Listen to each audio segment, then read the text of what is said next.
നടി ഹണി റോസിന്റെ വസ്ത്രധാരണത്തെ വിമർശിച്ചതിനെ വീണ്ടും ന്യായീകരിച്ച് രാഹുൽ ഈശ്വർ. വസ്ത്രധാരണത്തിന് മാന്യത വേണമെന്ന് രാഹുൽ ഈശ്വർ പറയുന്നുണ്ട്. ദ്വയാർത്ഥ പ്രയോഗം നടത്തിയതിന് 1 വർഷം ബോബി ചെമ്മണ്ണൂരിനെ ജയിലിലിടേണ്ട കാര്യമില്ല.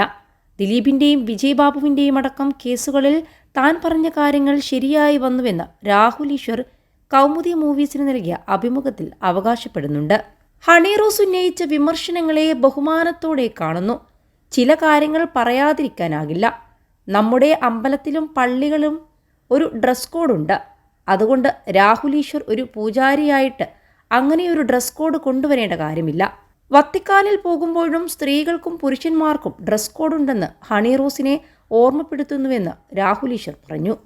തന്നെക്കുറിച്ച് പറഞ്ഞ നല്ല വാക്കുകൾക്ക് ഹണി റോസിന് നന്ദിയെന്നും രാഹുൽ ഈശ്വർ പറയുന്നുണ്ട്. വാക്കുകൾക്ക് മിതത്വം വേണം എന്നതുപോലെ വസ്ത്രധാരണത്തിനും മിതത്വം വേണ്ടേ എന്ന് രാഹുൽ ചോദിച്ചു. 21 ലക്ഷത്തോളം സന്തുഷ്ടരായ ഉപഭോക്താക്കളും 2 ലക്ഷത്തോളം തിമിര ശസ്ത്രക്രിയകളും പൂർത്തിയാക്കിയ മലബാറിലെ ഏക കണ്ണാശുപത്രി Alsalama high hospital, hospital road, Perinthalmanna. Rahul ഈശ്വറോ ബോച്ചയോ ആരായാലും പറയുമ്പോൾ വാക്കുകൾക്ക് മിതത്വവും സഭ്യതയും വേണം. അതേപോലെ തന്നെ വസ്ത്രധാരണത്തിനും ചില അതിർവരമ്പുകൾ വേണമെന്നും പറയുന്നത് തെറ്റാണ്. ഹണി റോസ് ഒരു പ്രഗത്ഭയായ അഭിനേത്രിയാണ്. നല്ല കാര്യങ്ങളാണ് ആദ്യ സിനിമയായ ബോയ്ഫ്രണ്ടിന്റെ സെറ്റിൽ നിന്നടക്കം കേട്ടിട്ടുള്ളത്. തെലുങ്കിൽ നന്ദമൂരി ബാലകൃഷ്ണയുടെയൊക്കെ നായികയായത് മലയാളത്തിന് അഭിമാനമാണ്. അതോടൊപ്പം ഉദ്ഘാടനത്തിനൊക്കെ പോകുമ്പോൾ അവിടെ അച്ഛനമ്മമാരും കുട്ടികളും സമൂഹത്തിലെ പല രീതിയിലുമുള്ള ആളുകളുണ്ട്. അവിടെയൊക്കെ വസ്ത്രം മാന്യമായി ധരിക്കണം. ദ്വയാർത്ഥ പ്രയോഗം നടത്തിയതിന് ബോച്ചയെ ആരും ന്യായീകരിക്കുന്നില്ല. കുന്തി എന്ന പ്രയോഗം നടത്തിയതിനെ ന്യായീകരിക്കുന്നുമില്ല. അതിന് 1 വർഷം ബോച്ചയെ തടവിലിടണോ എന്നുകൂടി ഹണി ചിന്തിക്കണം. ഹണി ഒരു കലാകാരിയാണ്. ആ ഒരു വിശാല മനസ്കത ഹണി കാണിക്കുമെന്നും പ്രതീക്ഷിക്കുന്നു. വിജയ് ബാബുവിൻ്റെ കാര്യത്തിൽ താൻ പറഞ്ഞതാണ് ശരിയെന്ന് തെളിഞ്ഞു.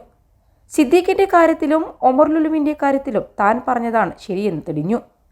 എൽദോസ് കുന്നപ്പള്ളി MLA കാര്യത്തിലും താൻ പറഞ്ഞതാണ് ശരിയെന്ന് തെളിഞ്ഞു. പുരുഷനെ വളഞ്ഞിട്ട് ആക്രമിച്ചാൽ ആൾക്കാർക്ക് വലിയ സന്തോഷമാണ്. ഏതെങ്കിലും ഒരു ആണ് ജയിലിൽ പോയാൽ ആളുകൾക്ക് വലിയ സന്തോഷമാണെന്നും രാഹുൽ ഈശ്വർ പറഞ്ഞു.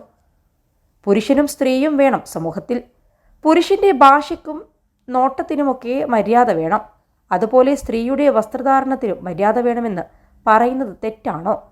ദിലീപിൻ്റെ അടക്കം കേസുകളിൽ താൻ പറഞ്ഞ സമീപനമാണ് ആത്യന്തികമായി ശരിയായി വന്നതെന്ന് നമ്മളെല്ലാം കണ്ടതല്ലേ. ഇത്തരം കാര്യങ്ങളിൽ ലിബറലുകളുടെയും ഫെമിനിസ്റ്റുകളുടെയും കയ്യടികൾക്കപ്പുറം സത്യത്തിന് വേണ്ടിയും നീതിക്ക് വേണ്ടിയും ശരിക്ക് വേണ്ടിയും നിൽക്കാൻ കഴിയണം.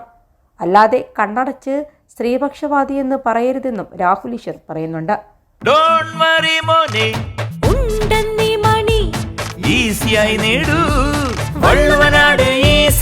ആവശ്യം ഏതുമാകട്ടെ, പണം ഞങ്ങൾ തരും.